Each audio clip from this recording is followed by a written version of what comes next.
Malam tahun baru menjadi salah satu hal yang cukup dinantikan oleh banyak orang. Mereka bisa berpesta, merayakan kebersamaan dengan keluarga. Namun apa jadinya jika di tengah kebahagiaan itu, Yesus datang untuk memberi pelajaran?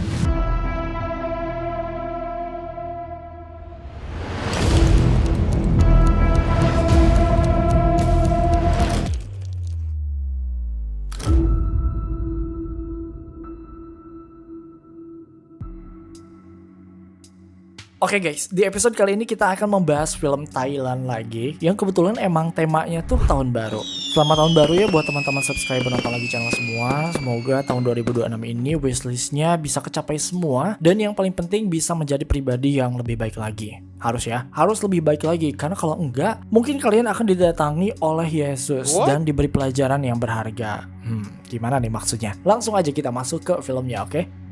Di awal film, kita diperlihatkan dengan sebuah rekaman video dari sebuah keluarga yang merayakan malam tahun baru bersama. Dari video ini, kita bisa menyimpulkan bahwa ada 4 orang dalam keluarga itu. Ada sepasang orang tua, ibu dan ayah, dan ada juga 2 anak yang masih kecil-kecil. Mereka happy-happy gitu kan ya, bersuka cita menyambut tahun baru bersama. Apa yang lebih berarti selain keluarga di dunia ini? Nextnya, kita dibawa ke cerita seorang perempuan asal Thailand yang sekarang menetap di New York City alias NYC. Namanya tuh B. Jadi ternyata guys, rekaman video yang di awal tuh adalah rekaman kenangan masa kecilnya B sama keluarganya. Tapi kita nggak tahu ya, B ini si anak kecilnya atau yang udah gedenya. Pokoknya di sini si B ini tuh kayak lagi ngeliat rekaman video ini di ruang pengakuan dosa yang ada di gereja.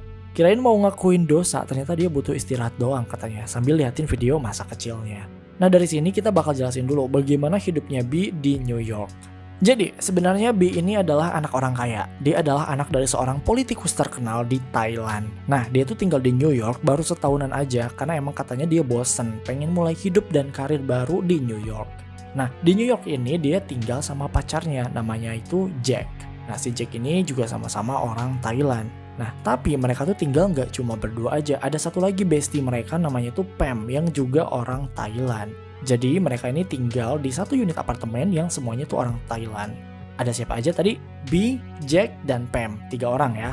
Nah, Jack sama Pam ini sebenarnya udah tinggal duluan di New York. Nah, kalau si B itu kan tadi dia yang paling terakhir nyusul ke sana kan. Nah, ketiga orang ini adalah anak-anak orang kaya. Jadi bisa dipastikan bahwa hidup mereka di New York sangatlah amat sejahtera, bahkan lebih dari makmur. Mereka melakukan kegiatan menyenangkan setiap hari. Duit ngalir terus dan mereka bisa pesta tiap hari. Pestanya tuh bukan yang baik-baik ya, tapi kayak udah masuk ke alkohol, ganja, narkoba, dan yang lainnya. Ini disensor aja ya kata-katanya. Nah sebenarnya kalau si B ini tuh sebenarnya nggak terlalu suka party ya, bahkan dia tuh lebih suka suasana yang tenang, yang kondusif gitu. Beda sama pacarnya si Jack dan temannya si Pam. Kalau mereka berdua emang kebalikannya, tiap hari selalu aja party. Parahnya lagi mereka tuh selalu dapet ganja dari tetangga mereka yang juga orang Thailand. Nah, si tetangga ini sebenarnya udah clean ya, udah bersih dari ganja selama beberapa minggu. Jadi emang dia nggak mau menyentuh barang-barang haram itu lagi dan berencana untuk pulang ke Thailand. Cuma di sini Jack ngerasa kayak kehilangan aja, bukan karena kehilangan tetangga, tapi kehilangan ganja. Kan kalau misalnya si tetangga ini balik, dia mau beli ganja ke siapa lagi?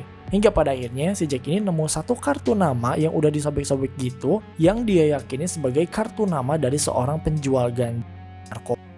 Diam-diam nih si Jack ngambil robekan kertas itu dan malam harinya dia susun di apartemennya hingga menjadi sebuah kartu nama yang utuh. Di kartu nama itu yang menjual narkoba dan juga ganjanya bernama Yesus. What? Dan lengkap ada nomor yang bisa dihubungi di kartu nama tersebut. Nah, saat akan menghubungi nomornya, ternyata ada satu angka terakhir yang hilang. Maksudnya nggak ada robekannya gitu guys. Jack bingung, tapi dia cobain angka yang mungkin bisa nyambung. Dia nanya ke B, kira-kira berapa angka terakhirnya. Dan dia nurut ketika si B ini bilang nomornya mungkin angka 3. Sebenarnya random aja sih dia pilih angka 3. Cuma karena ya besok tuh udah 2013 gitu. Jadi belakangnya kan 3. Jadi mungkin ya itu nomor keberuntungan. Ya udah. Ditelepon tuh dengan nomor angka yang terakhir tuh 3. Dan ternyata nyambung benar-benar langsung terhubung dengan Yesus. Kepada Yesus, Jack memesan banyak ganja untuk nanti malam. Nah kebetulan nanti malam kan malam tahun baruan gitu. Jadi asik banget kalau misalnya ada pesta. Namun ini adalah permulaan dari sebuah kesalahan yang sangat fatal karena mereka telah mengundang orang asing masuk ke dalam apartemen mereka. Malam pun tiba dan sesuai dengan janji, Yesus datang ke apartemen Jack, B, dan Pam. Nah, di sini Yesus memperkenalkan diri sebagai Jesus ya. Jadi bukan Yesus dibacanya, tapi Jesus pakai H. Dilihat dari perawakannya, Jesus ini tinggi besar ya. Dia sepertinya emang orang Amerika asli, bahasa Inggrisnya juga lancar dan sama sekali tidak mengerti bahasa Thailand. Jadi kadang-kadang si B sama Jack sama Pam ini ngomong pakai bahasa Thailand, tapi si Jesus ini kayak pelongo-pelongo nggak paham. Mereka semua kumpul di ruang tengah di depan sebuah meja makan. Namun yang ada di hadapan mereka bukanlah makanan, tapi ganja. Pokoknya di sini mereka pesta sampai bener-bener nge-fly. Mereka ketawa-ketawa, bercanda bareng, ngisep bareng. Pokoknya semuanya happy. Kecuali si B. Entah kenapa ya, si B ini tuh kayak punya impresi yang aneh pada si Jesus ini. Beberapa kali B ini melihat Jesus seperti seseorang yang tidak bisa mengontrol diri. Tapi karena Jack dan Pam yang udah mulai nge-fly, mereka ikut ketawa aja melihat tingkah aneh dari Jesus. Untungnya di sini B adalah satu-satunya orang yang paling sadar ya, sehingga ia merasa kok ada yang aneh sama si Jesus ini. Gak wajar gitu. Bahkan pas lagi pesta itu, Jesus sempat-sempatnya cerita kalau dia pernah menyiksa anjingnya sendiri gara-gara si anjingnya itu merobek sofanya. Katanya disiksanya itu pakai tang dan dia mencabut gigi dari si anjing itu satu persatu. Di sini Jack sama Pam ya masih ketawa-ketawa aja, tapi beda sama si B yang sejak awal dia emang udah curiga sama si Jesus ini. Dia ngerasa kayak cerita itu aneh banget. B terus memendam perasaannya, tapi pacar dan sahabatnya terus ketawa-ketawa. Udah nge-fly banget. Nah, seolah menyadari bahwa B tidak menikmati pesta, Jesus pun mengeluarkan satu jenis ganja lain yang lebih mantap, katanya. Parah banget sih, si Jesus ini nyimpen ganja andalannya ini di kitab suci loh. Dia sembunyiin di sana dan menjanjikan pada Jack dan Pam bahwa ganja yang ia hisap sekarang adalah ganja terbaik yang pernah dia punya. Jack dan Pam penasaran dong, akhirnya mereka hisap sampai benar-benar melayang. Nah pas giliran si B, dia sebenarnya nggak mau, tapi karena ya emang dipaksa, akhirnya dia ngisep juga. Nge-fly deh itu semua, pandangan mereka kabur, mereka merasa berputar di tengah meja. Bukannya pusing, mereka malah menikmati sensasi ini. Nah lagi asik-asiknya kayak gitu, tiba-tiba terdengar suara bel berbunyi. Mereka langsung berhenti dong, dan di sini yang paling panik adalah si Jesus itu sendiri karena ternyata dia itu sebenarnya sedang dikejar oleh polisi alias buron. Bagaimanapun dia adalah penjual ganja ilegal yang bisa mendapatkan hukuman jika ketahuan. Dan karena ia sedang berpesta di apartemennya Jack, B, dan Pam, mereka semua juga bisa ditahan. Paniklah di sana. B sama Jesus beresin semua kekacauan yang mereka buat, sementara Jack berusaha untuk melihat siapa yang ada di balik pintu. B sama Jesus ke kamar mandi ngebuang semua ganjanya, sementara Jack ke depan pintu buat ngelihat siapa yang pencet bel. Dan ternyata yang mencet bel itu adalah si tukang pizza, guys. Jadi sebelumnya emang Jack diam-diam pesen pizza karena dia lapar. Ternyata yang datang dia, bukan isi lop alias polisi. Ketawa-ketawa lah mereka di sini, ngakak banget. Apalagi mereka ngetawain si Jesus yang emang kayak orang ketakutan banget gitu.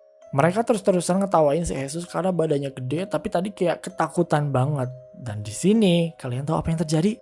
Jesus mengeluarkan sifat aslinya. Dia nendang si Jack sampai jatuh ke lantai. Di sini mereka masih ketawa-ketawa ya, kecuali si B. Mereka nganggap ini masih kayak bercandaan aja, tapi B ngeliat ini kayak aneh dan mengganggu banget. Karena selain ditendang, Jesus ini juga ngelanjutin ngerjain si Jack. Dia bawa semacam panci besi gitu, terus dimasukin ke kepalanya Jack. Terus dipukul-pukul pancinya. Itu kan kayak sakit banget ya ke telinga. Bisa-bisa berdengung banget itu telinga.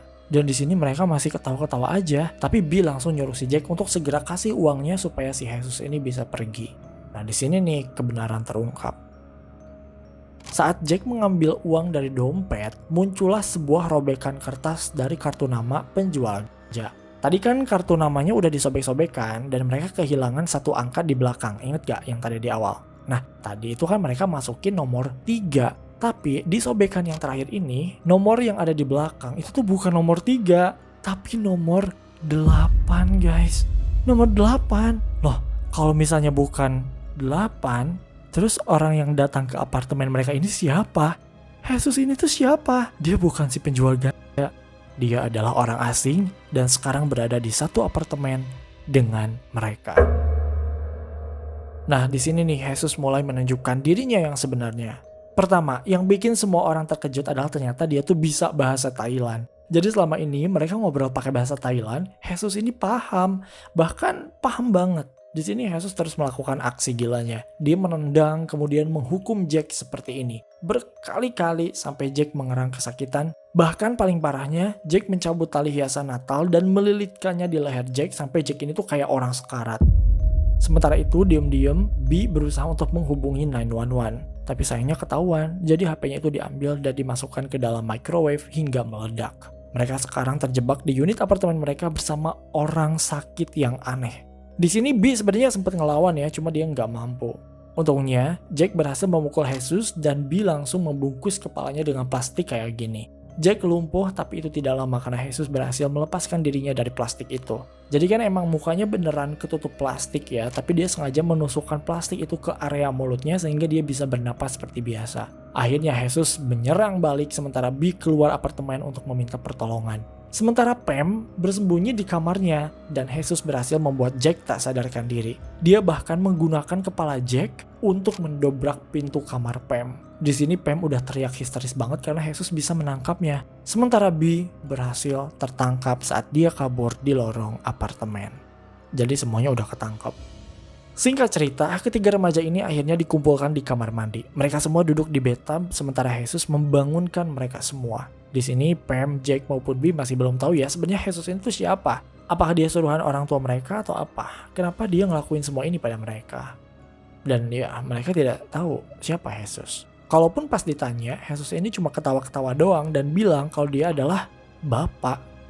Ya, dia bilang kalau dia itu Tuhan Bapak. What? Dia itu orang yang bisa membawa bencana seperti tsunami atau gempa bumi. Namun memang yang dia hanya akan hilangkan nyawanya hanya orang-orang berdosa saja. Tentu saja ini tidak masuk akal. Jesus di film ini bukanlah Tuhan, dia adalah manusia, sama seperti tiga remaja ini. Namun memang dia memiliki kondisi psikologis yang aneh, di mana dia tidak bisa membiarkan orang-orang berdosa besar bertahan di muka bumi. Di titik ini pun, Jesus meminta B, Jack, dan Pam untuk mengakui dosa masing-masing. Kalau tidak, mereka semua akan mati mengenaskan dengan cara yang sangat pelan. Dimulai dari Pam. Dia yang paling kanan. Pam ini dipaksa untuk mengakui dosanya. Kalau enggak, di sini Pam bakalan disiksa abis-abisan. Ya udah, akhirnya Pam terpaksa harus mengakui kesalahannya, yaitu dia telah mencuri uang milik Jack dan B. Jadi guys, mereka bertiga tuh sebenarnya lagi kehilangan uang yang nominalnya tuh cukup banyak. Semua uang itu transferan dari orang tua mereka. Tiba-tiba suatu hari uang itu hilang, gak tahu kemana, panik. Nah di sini Pam diam-diam aja sampai akhirnya baru ngomong sekarang. Nah sekarang giliran si Jack yang rahasianya masih berhubungan dengan uang. Kalau si Jack ini dia ngebohongin orang tuanya. Jadi si Jack ini kan anak konglomerat Thailand ya. Orang tuanya punya pabrik besar gitu di Thailand dan pabriknya itu sengaja dijual oleh orang tuanya supaya si Jacknya itu bisa kuliah di New York sesuai keinginannya.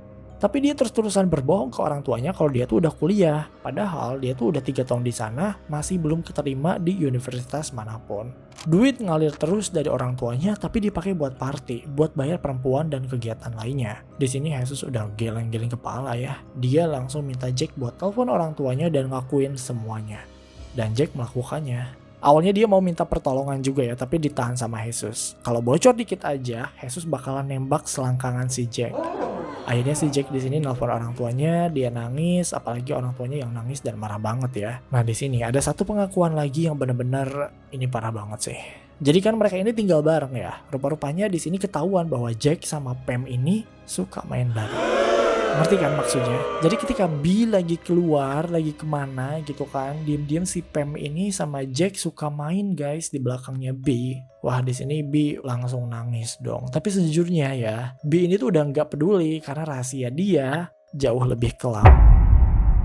Saat Jesus mengarah padanya, B udah nangis duluan. Dengan mengakui dosanya, itu membuka trauma masa lalunya juga. Di sini Jesus memulai dengan membacakan sebuah berita yang menyebutkan tentang sebuah kejadian tabrak lari di masa lalu yang menewaskan 4 orang sekaligus. 4 orang itu diantaranya adalah sepasang orang tua, ibu dan ayah, dan juga 2 anak kecil. Terasa familiar kan? Betul, itu adalah keluarga yang kita lihat di awal film. Jadi rekaman video yang ditonton oleh B di awal film itu tuh bukan keluarganya. Itu adalah keluarga korban yang dia tabrak, yang semuanya meninggal dunia. Dan bahkan saat kejadian sebenarnya si anak kecil tuh masih hidup, dia nangis dan tentu saja berlumuran darah. Tapi B memilih untuk pergi meninggalkan anak itu karena takut harus berurusan dengan hukum. Dan karena sejak awal B ini adalah anak politisi, punya banyak duit, bapaknya langsung nyuruh orang untuk dijadiin kambing hitam. Jadilah yang dipenjara tuh ya orang itu, sementara B bisa kabur Kemana? Ya ke New York. Jadi setelah dia memulai hidup baru di New York, ya emang bener, dia bener-bener meninggalkan Thailand untuk menghindari kesalahan yang telah dia buat. Tapi emang katanya B ini tuh udah bertobat, maksudnya dia udah jadi rajin ibadah sejak kejadian itu, berharap Tuhan bisa mengampuni dosanya. Tapi dia masih belum bisa berani untuk mengakui dosanya di depan hukum. Dan akhirnya karena di sini Jesus udah muak banget sama 3 remaja ini, sebelum dia eksekusi pakai pistol, dia pengen semuanya nyebutin 5 ajaran Buddha. Nah di sini kalau si Bima lancar ya, dia tuh udah tahu semuanya. Orang dia kan tadi dibilang sebenarnya udah tobat ya, udah mengakui kesalahannya di hadapan Tuhan, tapi belum mengaku aja di depan hukum. Tapi si Jack sama Pam sama sekali nggak tahu 5 ajaran Buddha. Akhirnya Jesus mengusap tangan Pam dengan lembut. Tadi pengakuan si Pam itu apa? Mencuri ya. Nah oke. Dan akhirnya Jesus langsung mematahkan satu persatu jari Pam. Semuanya tuh dipatahin ke belakang gitu, gak ada ampun. Walaupun Pam udah teriak kesakitan, tapi itu adalah harga yang harus dibayar karena dia telah melanggar ajaran Buddha nomor 2, yaitu tidak mencuri. Sementara Jack, karena dia suka berbohong pada orang tua, dia melanggar ajaran Buddha nomor 4. Seketika Jesus langsung menarik lidah dari Jack. Dia tarik sekenceng-kencengnya, bahkan mungkin udah sampai mau putus, tapi Jesus ini masih berbaik hati ya. Dia hanya memelintir lidahnya Jack ke samping aja. Walaupun lidah nggak ada tulang, tapi ya kalau digituin mah tetap sakit ya. Dan terakhir si B melanggar ajaran Buddha paling pertama, yaitu tidak membunuh.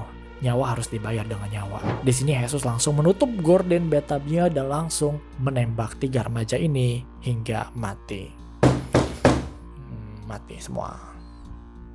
Pas dibuka lagi gordennya, mereka semua udah terlungkup, sudah tidak bernyawa lagi.